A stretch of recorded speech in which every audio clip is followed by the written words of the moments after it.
Bienvenido a los relatos del Doctor Muerte.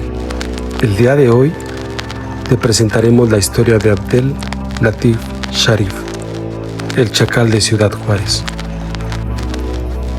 Abdel o Abdul Latif Sharif Sharif fue un químico y asesino serial egipcio que operó en México y posiblemente también en Estados Unidos.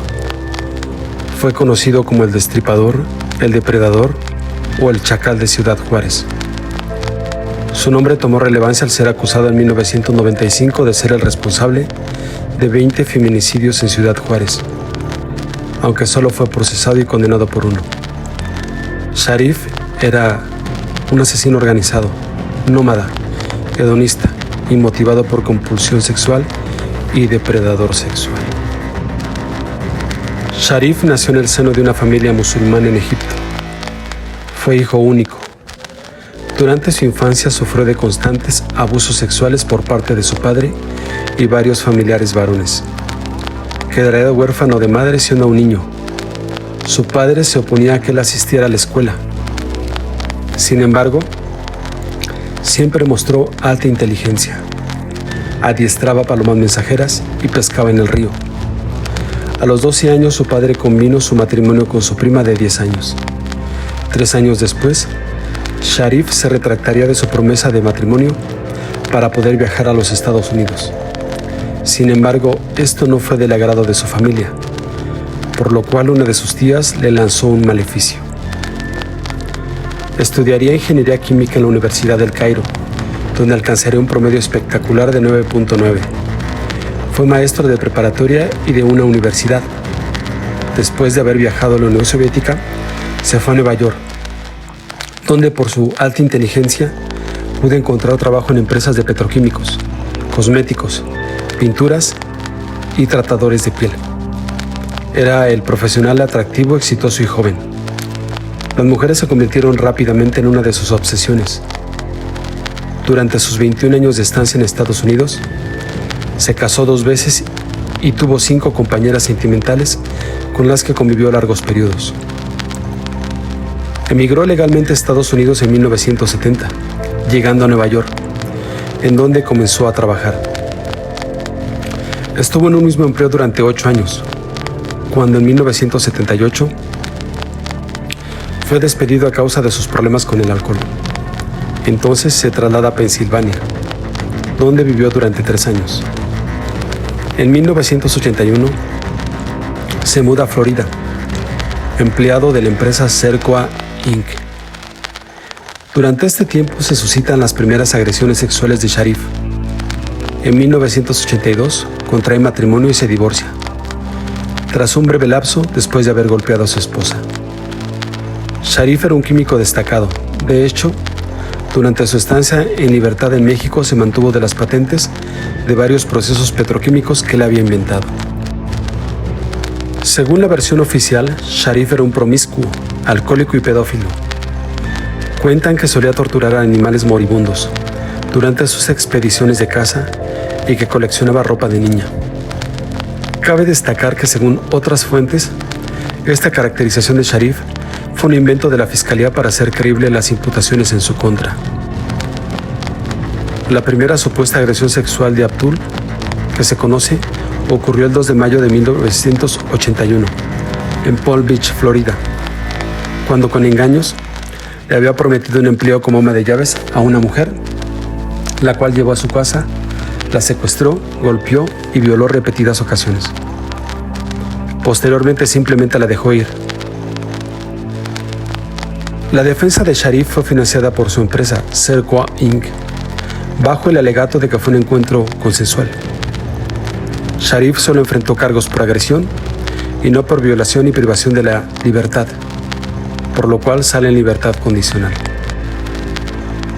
Justo después de salir de prisión, en agosto de 1981, agredió a otra mujer, y en esta ocasión es condenado a 45 días de prisión. Nuevamente su defensa es financiada por la empresa donde trabaja, Cercoa Inc. Curiosamente, Sharif no fue despedido sino hasta 1982. En 1982, tras su despido, se traslada a Gainesville, Florida, donde contrae matrimonio. Posteriormente su esposa se divorcia de él, después de que éste lo hubiera golpeado hasta la inconsciencia. El 17 de marzo de 1983 es registrada la tercera violación de Sharif. Nuevamente, con el engaño de una oferta de empleo, atrae a una mujer a su casa, la golpea, la viola y la amenaza de muerte. Ella logra escapar y lo denuncia. Esta vez es condenado a 12 años de prisión en 1984. Después de pasar 5 años en prisión, sale en libertad en 1989. Pero Sharif no es deportado a Egipto, a pesar de que el juez lo había dictaminado. Este año se traslada a Midland, Texas, donde es contratado por la empresa transnacional Benchmark Research and Technology. En 1991 es detenido por conducir ebrio y, pese a ser identificado, no es deportado. En 1993 vuelve a violar a otra mujer y su defensa es patrocinada por su empresa Benchmark Research and Technology. Y en un acto de total impunidad lo dejan en libertad bajo la promesa de que nunca más volverá a pisar suelo americano. Así, el 14 de mayo de 1994, Abdul Sharif llega a Ciudad Juárez como empleado de Benchmark. El primer homicidio de Sharif que se conoce ocurrió en México en marzo de 1995, pero existen ciertos indicios de que era un chivo expiatorio presentado por la Procuraduría General de Justicia de Chihuahua, quien le hizo fama de ser asesino serial. Se cree que pudo haber comenzado a matar entre 1978 y 1981 en Estados Unidos durante su estancia en Pensilvania, cuando se suscitaron las desapariciones de varias mujeres y niñas que nunca fueron halladas. Sharif jamás pudo ser relacionado con estos misteriosos hechos. A su llegada a México en 1994, se asienta en el lujoso y exclusivo fraccionamiento Rinconadas de San Marcos, en Ciudad Juárez, con todos los gastos pagados por Benchmark Research and Technology. Sharif siempre se distinguió por ser un hombre inteligente, que patentó 25 fórmulas químicas. Fue aquí donde supuestamente ocurriría su prolífica trayectoria como asesino serial, que se sabe duró de 1994 a 1995. El 3 de octubre de 1995, Sharif es denunciado por una trabajadora sexual, Blanca Estela Díaz, de 19 años de edad, por haberla secuestrado durante 3 días, durante el tiempo en el cual habría violado, golpeado y amenazado de muerte. Los cargos fueron desechados al comprobarse que, a diferencia de lo que ella había declarado, no presentaba señales de abuso sexual. Sin embargo, el gobierno de Chihuahua, que estaba siendo presionado para dar con él o los homicidas de las mujeres encontradas en Ciudad Juárez, lo mostraron como el candidato ideal para ser el asesino serial que la Procuraduría de Justicia de Chihuahua buscaba para fincar responsabilidades de aquel multihomicidio. A 20 minutos de ser liberado, es reaprendido, esta vez por la desaparición de Elizabeth Castro García, una joven de 17 años con quien supuestamente Abdul sostenía una relación sentimental. La hermana de Elizabeth, Eunice Castro García, había denunciado la desaparición de esta el 15 de agosto de 1995.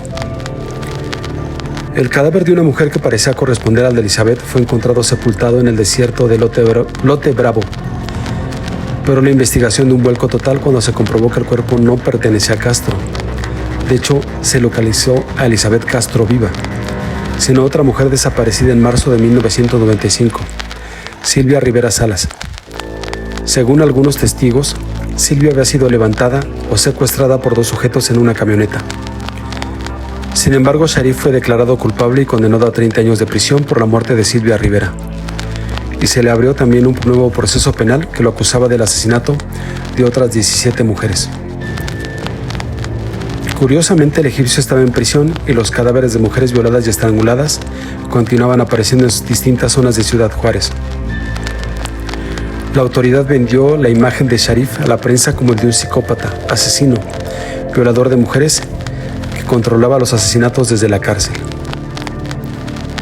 Sharif fue conocido en Ciudad Juárez como un criminal sexual con un largo historial de agresiones a las mujeres, y no fue difícil creer a todos que era el responsable de los asesinatos en serie. Además, para la Fiscalía y el gobierno chihuahuense, Era un verdadero alivio poder presentar a un responsable de los feminicidios. Así calmarían los reclamos de las familias de las asesinadas y calmaban a la prensa nacional y mundial, que tenía la mira en Ciudad Juárez. Sharif era perfecto. No hablaba español, era extranjero, no tenía familia y contaba con un historial de agresiones sexuales. Era la persona ideal para sembrarle los homicidios de mujeres encontradas en la zona del Lote Bravo. El pasado condenaba el presente de un hombre que había llegado al país para tratar de empezar de nuevo. La acusación oficial comenzó a flaquear cuando los cuerpos de mujeres asesinadas y ritualizadas seguían apareciendo mientras Sharif estaba en la cárcel. Se le acusó entonces de contratar a una banda de los ruleteros para clonar los homicidios y así tratar de demostrar su inocencia. Estos señalamientos cabe mencionar que jamás los pudo demostrar la Procuraduría Estatal. Las muertes de mujeres aumentaban. Las acusaciones contra el egipcio sumaban, al igual que la violación de sus derechos. En diferentes ocasiones, su abogada Irene Blancas denunció que no le permitían entrevistarse con su defendido. Para entonces, Sharif ya enfrentaba 20 cargos por homicidio y 24 homicidios intelectuales, cargos por secuestro y hasta una inhumación clandestina. Ninguno se le pudo comprobar. Abdel Sharif falleció el 2 de junio de 2006 a los 59 años en el Centro de Rehabilitación Social de Chihuahua, Jesús Méndez. El doctor en turno le diagnosticó que la muerte se debió por sangrado de tubo digestivo. Ya desde el 2003 había sido diagnosticado con cirrosis hepática, subsecuente hepatitis C y hepatitis alcohólica, y a un cuadro depresivo mayor. Esa fue la versión manejada por las autoridades. Fue sepultado en México, ya que no se logró localizar ningún familiar que repatriara sus restos. No hubo ninguna ceremonia religiosa. A su entierro asistió el cónsul egipcio en México, Karim El Sadat, el cual alegó que era inocente hasta el último momento. Muerto Sharif y hasta hoy en día, continúan los homicidios de mujeres en Ciudad Juárez, con el mismo modus operandi con el que iniciaron. Continúan desapareciendo mujeres con el mismo perfil como en 1993. Sin embargo, cabe mencionar que no todo fue esto. En una ocasión, Abdul Sharif convocó una rueda de prensa, donde convocó a medios de comunicación, en el cual diría el nombre de los verdaderos asesinos de las mujeres encontradas muertas en Lote Bravo. Ante la presión de la prensa y su escaso español, salieron a la luz nombres como el de Alejandro Maínez y Melchor Maínez, primo del primero. Alejandro Maínez se enamoró de una chica morena, delgada y de clase humilde. Y Alejandro, como es conocido por todo Ciudad Juárez, es el hijo adoptivo de un prominente empresario juarense, dueño de casas de juego, bares y lugares de ocio en la frontera. Alejandro Maínez asesinó a la chica. Sharif decía haberlo conocido en un bar del centro de Ciudad Juárez, donde éste alardeaba de haber asesinado y violado a las jovencitas con ayuda de su primo Melchor. Las autoridades juarenses nunca indagaron sobre esa información, pues se sabía por el propio egipcio que el padre de Alejandro Maínez había pagado a las autoridades de la Procuraduría para que su hijo gozara de inmunidad total. Y en efecto, así sucedió, pues jamás se le molestó ni se buscó a Alejandro Maínez para que diera su versión de los hechos respecto a lo dicho por el egipcio. Cabe mencionar que el egipcio hacía constantes ruedas de prensa, y esta situación no les pareció conveniente a los altos mandos de la Procuraduría de Justicia de Chihuahua. Así que lo trasladaron al penal de Chihuahua, como un preso de alta peligrosidad, y le negaron el derecho de ver muchas veces a su abogada defensora, con cualquier tipo de pretexto. Mientras tanto, la situación en Juárez seguía peor, pues aún y con Sharif incomunicado, y en la cárcel los cuerpos de jovencitas violadas y estranguladas bajo el mismo modus operandi continuaron. Cabe mencionar que tiempo después Alejandro Maínez fue declarado asesino serial, hasta la fecha prófugo. Supuestamente junto con Ana Benavides y Melchor Maínez, asesinó por lo menos 2 mujeres en Ciudad Juárez, pero su número de víctimas se cree que puede ascender a 50. Él era un asesino organizado, sedentario, hedonista, motivado por compulsión sexual y que mata en grupo. Esperamos que te haya gustado este relato y que tengas unas terroríficas noches.